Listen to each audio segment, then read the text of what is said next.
Hey guys, welcome back. I said I wasn't going to do a video today, but I got my stuff done that I needed to for school. Obviously, I'm going to school here in a little bit, so I just want to get some stuff done. I still have a couple other things to do, but I figured I might as well make a video today because I have time to do it. So it's up kind of late again, but it's not as late as last night. But all right, get right into the news right away. So apparently, PlayStation's VR processing unit does not add any extra power to the PlayStation, and basically. What's that guy's name again? What is that guy's name? My mouse is being stupid. Okay. Chris Norton, who is person with Sony. I forgot what he does.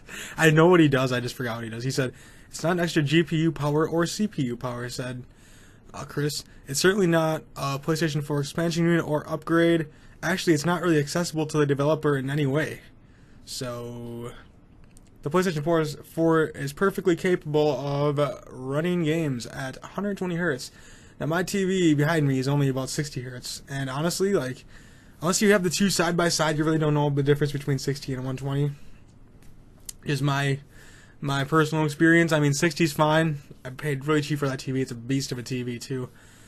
And all this stuff, this virtual reality processing unit thinger, my job, you know, is obviously pointless because people don't really want it. Well, not really want it, but the developers can't access it. So I don't get why this is even an article. Why am I even talking about it? I don't know. It's kind of pointless. I'm just informing you guys if you don't know. He said all the major headsets do this, but we've added our own special sauce. You can hear, elevation easily. Players can actually point where you think a sound is coming from. Yeah, because that's usually kind of how headphones work, isn't it? Like, where you can, like, oh, it's coming from over there because it's coming in my right ear. Common sense, I think, right? He says, you're not going to get Uncharted 4 visuals at 60 Hz at 1080p in the headset. And then he pointed out, another 120/80 by 720 buffer. You're going to have scale things back in separate mode. So what that tells me that this is going to be a low-resolution games that will only be able to run on this headset. That's the one thing the Oculus Rift has over this. The game PC that you were to build for it, the Oculus Rift, is going to run games at, 4K. 4K or even 1080p, 60 frames per second, just fine.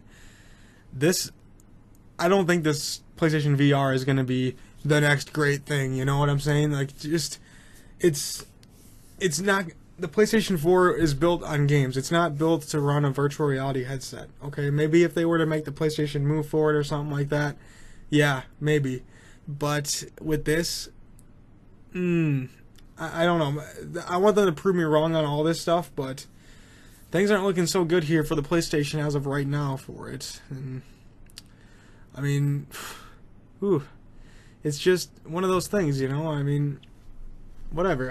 I want them to prove me wrong, but obviously the developers can't access it, so why is this even a thing? Why did they have to make an article on it? And two, why is this, like... I don't know why they're hyping up virtual reality to be, like, the greatest thing ever, because obviously it's not going to be right away, especially since yesterday's video I talked about the price and everything. Just freaking $500 for it? Like, that doesn't make any sense. Why would you...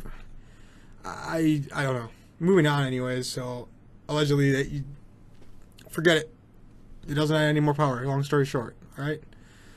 So PlayStation or Sony did respond, and my picture got really dark there. But anyways, I'll just talk about it anyway. Whatever. They did respond to what Xbox was saying. We're gonna have cross-platform. You're gonna play with Xbox, or Xbox players are gonna be able to play with potentially PS4 players and PC players. So Sony responded to that by saying, it's all, if you guys weren't aware, it's the developer's choice. It's not Sony and Microsoft's choice if they want to do it or not. The developer of the game has to do it.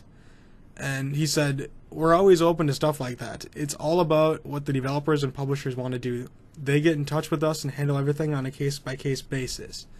So, what I just said, they're open to it, which means that they're not going to deny that they're going to do it. But, that was by Adam Boyes. Vice President of Publisher of Sony Computer Entertainment. It says, if you go back to the PS3 days, we had Dust 514 tied into EVE Online. Paragon is a PS4 and PC crossplay, and so is Street Fighter V. There are a ton of games that have had it. Portal 2 has had Steam integration. We've had other games that have allowed you to import your Xbox saved content on PlayStation, like Diablo 3 and GTA 5. I'm assuming Rockstar is going to be one of the first ones to jump on all over this, because they're going to want as many players to play. Like, if your friend owns an Xbox and you want a PS4 and you guys want to play GTA Online together, why not, you know? I feel like Rockstar is going to jump all over this. But he did say before, he said about the whole GTA 5 thing, PlayStation has been supporting cross-platform between PC on several software titles, starting with Final Fantasy XI on PS2 and PC back in 2002. We'd be happy to have that conversation with any publishers or developers who are interested in cross-platform play. So yeah, it looks like they're open to the whole cross-play, cross-online. Cool. I mean, I'm glad they're open to it. If they just would have came out and said, oh, no, we're not interested in that, well, then there goes... People are just going to get angry because Xbox supports it, but Sony can't. You know, does that look greedy? Probably. Alright, so moving on, the last piece of news here. Sniper Elite developer imagines how the new Xbox One upgrade might work. So if you guys don't know, Microsoft Phil Spencer came out and said, upgradable Xbox One. I think I made a video a couple days ago or weeks ago. Maybe last week or 2 weeks ago, I don't know.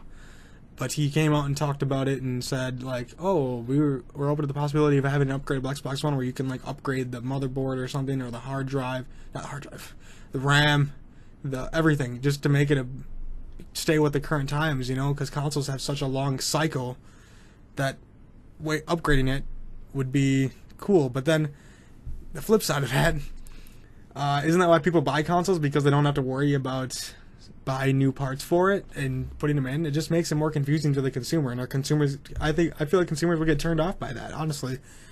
Like, I think in my video I said I supported it or something, but after I thought about it now, it turned people off. I would just stick to PC gaming if they're going to do upgradable console, which it would never work, but that's just my 2 cents. So anyways, getting into the article. So Jason Kinsley, for Sniper Elite developer actually, he says, he said it's a very interesting concept, and he goes on to say, yes, we'll have to make the game to work on the existing, let's call it the lower spec Xbox. You would also, depending on how the operating system works, have to anticipate the upgrade. We already are working on Xbox One titles, and we don't know if there's going to be another one coming. I guess at some stage we might know. And he goes on to say, about frame rate.